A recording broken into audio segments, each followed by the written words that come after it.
Jenna Ortega. I'm here with Harper's Bazaar UK, and I'm going to show you what is in my beauty bag.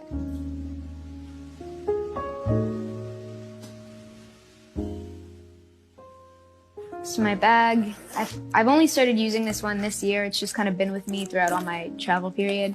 The first thing that pops out is actually this hairbrush, which I realized this morning when I was packing for this. I think that I have had this for over a decade. I think one of the first jobs I was ever on was this little show, and I noticed that everyone in LA I was so impressed by. I just started working with hair and makeup artists for the first time, and everyone had these Mason Pearson brushes, and I thought it was so cool. I thought that that was the bougie, elevated thing that everybody did. So I talked so much about, there's that orange hairbrush again, that as a wrap gift, a hairstylist gave me this brush, this mini travel size one. And the label is all worn off, and the bristles are kind of frayed, but I use this and have used this pretty much every day since. Next up, I have this product that I started using this year. Love it. It's R&Co with Jenny Cho, who's an incredible hairstylist. She did my hair today, actually. And it's just a texture balm. I did a really severe chop at the end of last year. I did kind of a wolf cut, I think is what I was kind of just going for a shag. And it's probably the shortest my hair has ever been, but it had a lot of layers and I didn't know how to style it. I've never really put that much effort into my hair, so she gave me this and she used it on a shoot once, and just started using it ever since because it smells so good. If I could smell like this all the time, I would. But it really is so easy. I don't really have to, maybe blow dry my hair a little or something if I'm in a rush and I don't want to walk out of the house with sopping wet hair. But you just put like a little dime-sized bit in your hand and rub it around, and it's perfect. And it's light. I don't feel like it's thick or crunchy, or you could brush it out if you need to, add more if you need to. It's great. Recently, I've started to journal a lot, which I actually was never really into. I thought that it had to be a daily catalog, and I always had a hard time just jotting down my day. I put a lot of pressure on myself. I felt like things had to be more interesting or had to be more creative and artistic, and fortunately, that's kind of what that's become accidentally, but only because I allowed myself to fully release and enjoy what I'm writing. I've been trying to practice mindfulness. I feel like this helps. This is my third journal of this year. The only thing about it, I like to jot dreams, ideas that I have, questions that I have. I used to write a lot of essays when I was younger. I know, loser. But I struggled with insomnia, and when I didn't know what to do at night, I would just find really fascinating topics that I was interested in, regarding history or philosophy or just stupid hypotheticals. But I started jotting those down with pen and paper because I felt like I get more from it and I'm more satisfied and encouraged by it when I see it physically, and over the computer it gets kind of weird. But that's what I did for a very long time. The only problem with writing is my handwriting is very, I've been told it looks like spider legs, so I can't really read. I can't really reread it. But I remember things a lot better too when I write things down. But dreams, highly recommend jotting down your dreams. They become so vivid, so creative. It's funny because I'm not even really in them anymore. I'm kind of watching it. I would love to direct one day too, and I feel like I'm editing film in my head, which is a really, really bizarre feeling, but interesting. And then I always wake up excited or inspired by what I just had. It's like when you watch a really good movie that you really resonate with, and then you feel excited to participate in life. You just have that kind of adrenaline after a good dream. That's what this does for me. Highly recommend journaling.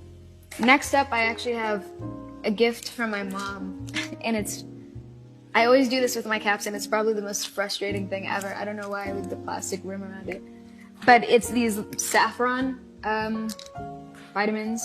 I started using this because I have really, really bad anxiety, and it feels like it could be debilitating at times.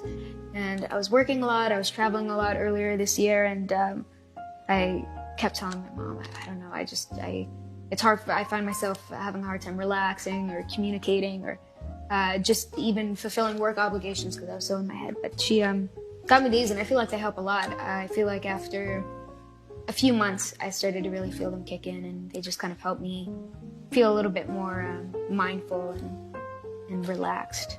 So highly recommend for anybody who maybe struggles with that. Or I think it's always good to, if you can, turn to natural solutions before going another way. doesn't mean it's cured. I'm just saying. I'm not promising anything. As I've gotten older, I remember first kind of learning about beauty or what you could do with makeup or how you could style your hair. When I was maybe 10 or 11, I had a couple of older sisters, and my mom was always really into that sort of thing, and I didn't like the way makeup felt. I thought it felt kind of suffocating. And then I went through a phase when I was like 14, and for a couple of years, loved makeup. Wore full face, pink eyeshadow on a Sunday just because I could. I did silly stuff like that for a while, and then I think once I got to around 18, I dropped it. I was over it. Signature beauty style, I don't know if I've found the specific one just yet, but I'm pretty minimalistic. I think I like plain t-shirts, outfits, things like that. And then when it comes to beauty and makeup, I usually, because I wear makeup every day for work and there's also fake sweat and dirt and blood and things like that, I usually try to give my skin a break. So I don't wear too much outside of work, but sometimes for fun, it's also kind of therapeutic for me. I'll always have some sort of smudgy liner or something that looks lived in. I think the main thing that I get the most and most consistently is not covering freckles or not covering. And I remember I was insecure about them when I was younger, so I would say that that's probably because they can be pretty prominent on my face sometimes, depending on how much sun I'm getting and things like that. And because some people do still try to cover them up every once in a while, I think it's a good reminder that that's just my face is in my face, and they're there for a reason. Because I don't wear a lot of makeup, when I can, I'll usually do a little bit of an eyelash curl, or sometimes it just makes me feel a bit more presentable when I go out and I go to shoots or I go to whatever, just a little something to kind of open up my eyes. Especially I suffer from really puffy eyes in the morning sometimes, so I think that kind of helps balance it out. I think everybody goes through a really bad eyebrow phase. Everyone. I think it's kind of a rite of passage. I feel like I learned so much, for better or for worse. I feel like I still don't know how to do eyebrows. It really depends on the day. Next up, I don't want to even show you the inside of this. It's a nub at this point. I also got this earlier this year. It's a Dior lipstick that I love. It's the shade 200 New Touch Satin. It's super cool. I mean, you could tell I wear this one down as well. But it's nice because you could build it. It could be a nice sheer look, or you could build it up to almost be nighttime look, but it's a very natural shade, very nude. I do have a skincare routine, but it's nothing. I would love to eventually kind of develop more pride or invest in it a little bit more, but I think for me right now, I've been so tired with work, I think it's, as soon as I get home, it's what is the quickest, most efficient, best way I can take all of this makeup off and then get in bed within 10 minutes.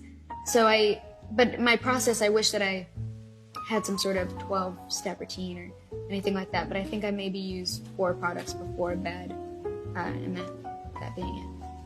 Another thing, super worn down, super used. This is almost embarrassing. I've had this for maybe 2 years, and there's still at least half of the product in it. It's this Elizabeth Arden New York 8-Hour Cream. I was first introduced to this by Nirvana, who's my hair and makeup artist on Wednesday and Beetlejuice. Love you, Nirvana. But she started using this for me on the Wednesday set because I wear really dark lipstick on Wednesday, and sometimes because it's so matte, you could feel like it dried my lips out or something. And this 8-Hour Cream, it's kind of a much thicker, denser Vaseline. So if you put it on right before bed, your lips feel full and rejuvenated. But we always started off our day with this. And then if we felt we needed it throughout the day, we try to use it sparingly. But it's an incredible product.